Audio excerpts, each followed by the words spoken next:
Alright, hey guys, today we are doing a test intercept for Pursuiter 2 right here. It's deployed.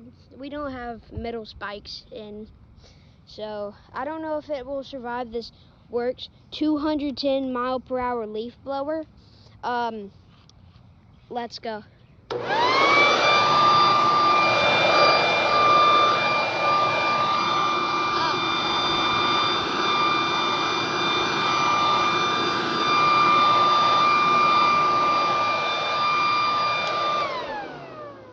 Oh no!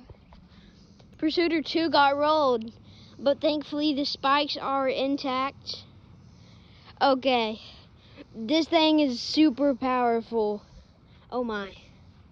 Okay, thank you guys for watching.